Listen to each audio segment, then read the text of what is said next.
la princesse aux petits pois.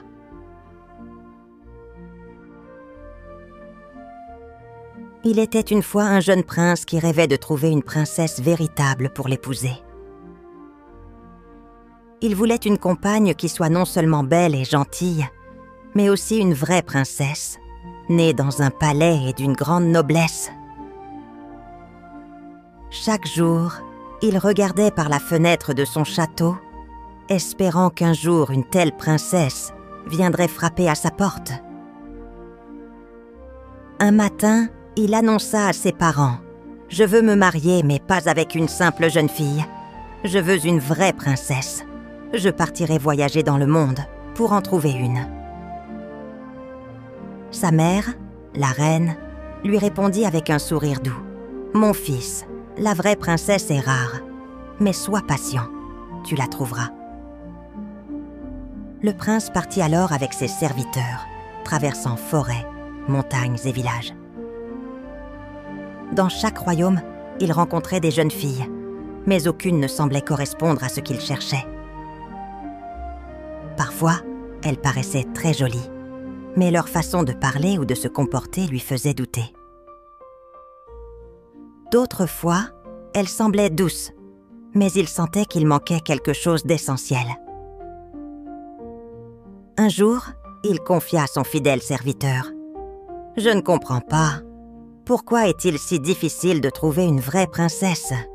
Je les vois, mais je ne ressens pas la même chose. Peut-être que les princesses d'aujourd'hui ne sont plus comme avant. » Le serviteur répondit « Mon prince, une vraie princesse ne se reconnaît pas seulement à son apparence, mais aussi à son cœur et à sa délicatesse. Ce n'est pas facile de le voir au premier regard. » Le prince soupira profondément. « Alors, je continuerai à chercher. Je veux quelqu'un qui sente les vraies valeurs, quelqu'un qui soit douce et sensible. » Il voyagea encore longtemps, traversant villes et royaumes lointains. Mais à chaque rencontre, il rentrait au château avec le cœur un peu plus lourd. Chaque fois, il racontait à ses parents ce qu'il avait vu. Mais il terminait toujours par un regret. Ce n'est pas elle, ce n'est pas une vraie princesse. Un soir, alors qu'il regardait les étoiles, il murmura « Je ne sais plus quoi faire. Peut-être qu'une vraie princesse est un rêve impossible. » Sa mère lui prit la main et dit doucement « N'abandonne pas, mon fils. Parfois, le vrai trésor arrive quand on s'y attend le moins. »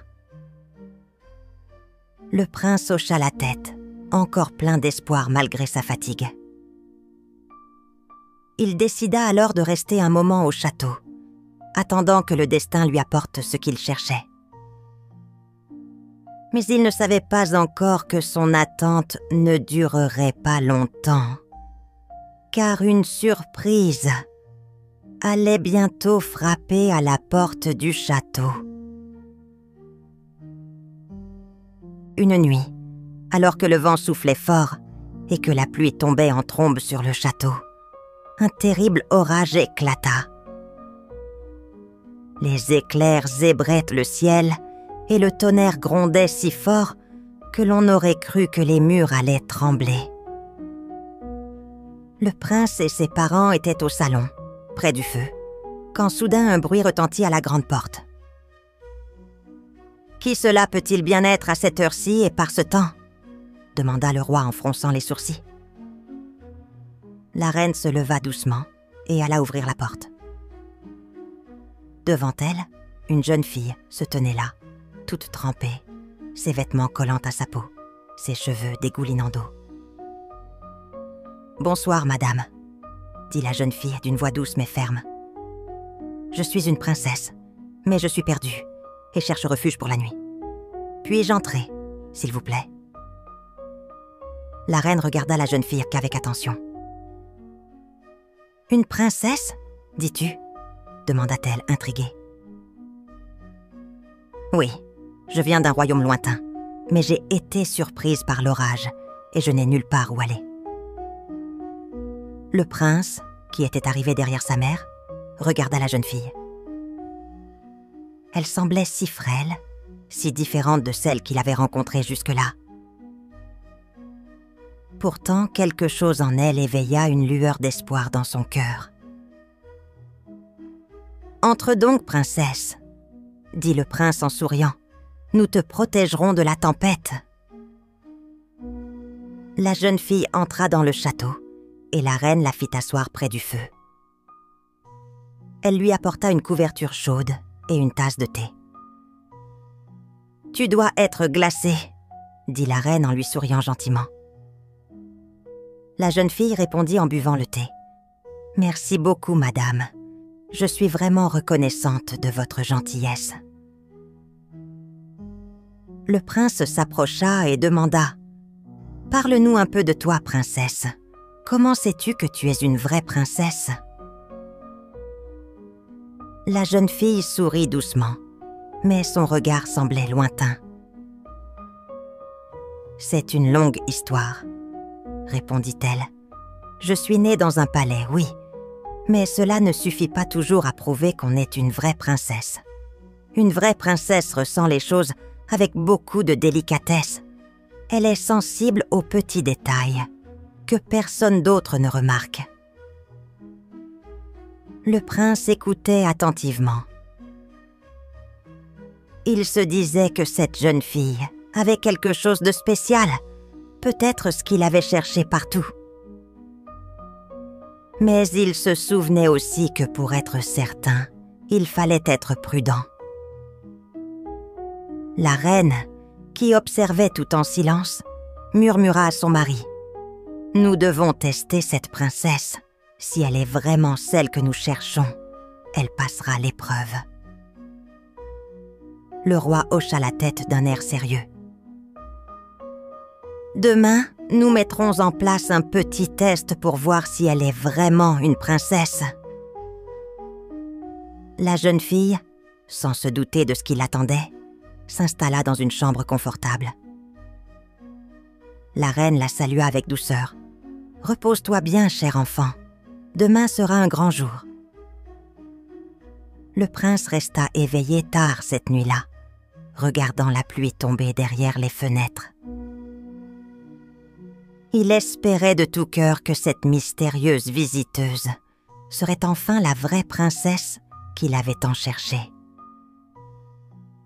À l'aube, alors que la tempête se calmait, tous au château se préparaient à découvrir le résultat du test qui allait révéler la vérité.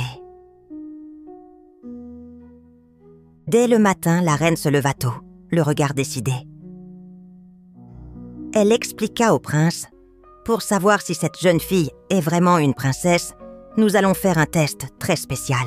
Seule une véritable princesse pourra y passer. » Le prince la regarda avec curiosité. « Quel genre de test, maman ?» demanda-t-il. La reine sourit mystérieusement. « Un petit poids, » répondit-elle simplement. « Nous allons placer un petit poids sous 20 matelas et 20 édredons, et la princesse devra dormir dessus cette nuit. Si elle est une vraie princesse, elle sentira le petit poids malgré toutes ses couches. »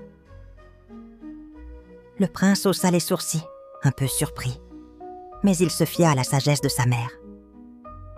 « Très bien, faisons-le, » dit-il. Dans la journée, la reine et ses servantes préparèrent la chambre.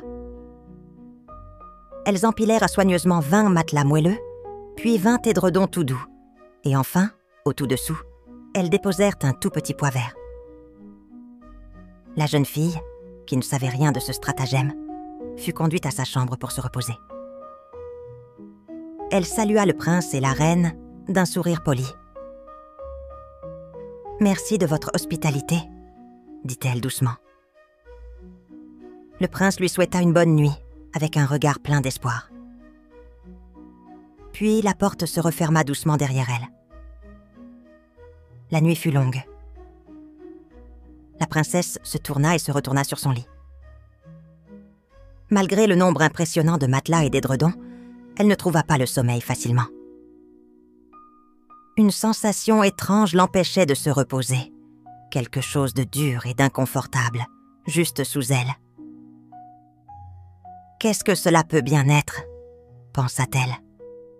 « Ce petit quelque chose m'empêche de fermer les yeux, c'est certain. » Elle essaya de l'oublier, mais la sensation persistait. La jeune fille sentit son corps tout entier souffrir d'un sommeil troublé. Au petit matin, la reine vint la voir. « Bonjour, cher enfant, comment as-tu dormi ?» demanda-t-elle avec douceur. La princesse répondit un peu fatiguée. « Très mal, madame. Je n'ai pas fermé l'œil de la nuit. Il y avait quelque chose de dur sous tous ces matelas. Je sentais comme un petit poids qui me gênait et me faisait mal. » Le prince, qui écoutait derrière la porte, fut stupéfait. Il s'approcha et demanda « Alors, tu as vraiment ressenti ce petit poids ?» La jeune fille hocha la tête. « Oui, Votre Altesse. Je suis désolée de ne pas avoir pu bien dormir, mais je ne pouvais pas faire autrement. » La reine sourit, son regard brillant de satisfaction. « Voilà la preuve que tu es une vraie princesse. Seule une princesse, avec sa grande sensibilité, peut sentir un si petit poids à travers tant de matelas. » Le prince, ravi, prit la main de la jeune fille. « Enfin, j'ai trouvé celle que je cherchais. Tu es la vraie princesse que je voulais rencontrer depuis si longtemps. » La jeune fille rougit légèrement, émue. « Je suis heureuse que vous le pensiez ainsi, » répondit-elle doucement. Le roi et la reine échangèrent un regard complice. « Demain, nous annoncerons ce merveilleux bonheur à tout le royaume, » déclara le roi.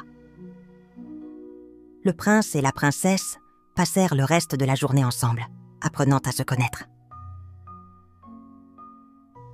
Une nouvelle histoire venait de commencer, pleine de promesses. Le matin suivant le test, le château s'éveilla sous un ciel clair et lumineux. Le prince, rayonnant de joie, se leva tôt. Il descendit rapidement les grandes marches du palais et alla rejoindre la salle du trône où la reine et le roi l'attendaient déjà. « Maman, papa !» s'exclama le prince, le visage illuminé. La princesse a prouvé qu'elle est une vraie princesse. Elle a senti le petit poids malgré les 20 matelas et les 20 édredons. La reine sourit avec fierté. « Oui, mon fils, c'est bien la preuve que nous attendions. Il n'y a aucun doute. Elle est la princesse véritable. » Bientôt, la nouvelle se répandit dans tout le château et au-delà. Les serviteurs chuchotaient dans les couloirs. Les cuisiniers s'arrêtaient dans leur cuisine. Tous partageaient l'excitation d'un événement heureux. La jeune fille, quant à elle, fut invitée à rejoindre la grande salle. Lorsqu'elle entra, tous les regards se tournèrent vers elle. Elle était vêtue d'une robe simple mais élégante, et ses yeux brillaient d'une douce timidité. Le prince s'avança vers elle avec un sourire tendre. « Veux-tu m'épouser et devenir ma princesse ?» demanda-t-il d'une voix douce et pleine d'espoir. Les joues de la jeune fille se teintèrent de rose. « Oui, je le veux !» répondit-elle en regardant le prince dans les yeux. La reine et le roi échangèrent un regard rempli de bonheur. « Alors, préparons les célébrations !» déclara le roi d'une voix joyeuse. Les jours qui suivirent furent remplis de préparatifs. Le château s'habilla de fleurs et de guirlandes colorées. Les pâtissiers confectionnèrent des gâteaux délicieux. Et partout, la bonne humeur et l'excitation régnaient. Le jour du mariage arriva enfin. Dans la chapelle du château, décorée avec soin, le prince attendait sa promise. La jeune princesse entra, accompagnée par la reine. Tous les invités se levèrent pour admirer sa beauté et sa grâce. L'échange des vœux fut simple mais sincère. Le prince promit d'aimer et de protéger sa princesse chaque jour. Elle, en retour, lui promit fidélité et tendresse. Après la cérémonie, un grand festin fut donné dans la grande salle. Musiciens, danseurs et artistes animèrent la soirée. Le prince et la princesse dansèrent longtemps, heureux et entourés de ceux qu'ils aimaient. Quant au petit pois, il fut conservé précieusement dans une petite boîte en verre. La reine expliqua que ce petit pois serait gardé comme un souvenir précieux de cette histoire extraordinaire. Il serait exposé au musée royal pour rappeler à tous que la vraie noblesse vient du cœur et de la sensibilité. Les jours devinrent années et le prince et la princesse vécurent heureux. Ils régnèrent avec bonté et sagesse, et leur amour resta fort comme au premier jour. Le royaume prospéra, baigné par la joie et la paix. Morale de l'histoire. La véritable grandeur ne se mesure pas aux apparences, ni aux richesses, mais à la délicatesse du cœur et à la sensibilité. Parfois, les choses les plus petites et les plus discrètes révèlent les vérités les plus profondes. Il faut savoir écouter et sentir avec le cœur pour reconnaître ce qui est vraiment précieux. Merci d'avoir écouté notre histoire. Pour nous soutenir et découvrir d'autres récits fascinants, visitez notre page Ko-fi. Chaque geste compte et nous aide à continuer à créer pour vous. Le lien est dans la description. N'oubliez pas d'abonner, petits amis. À bientôt!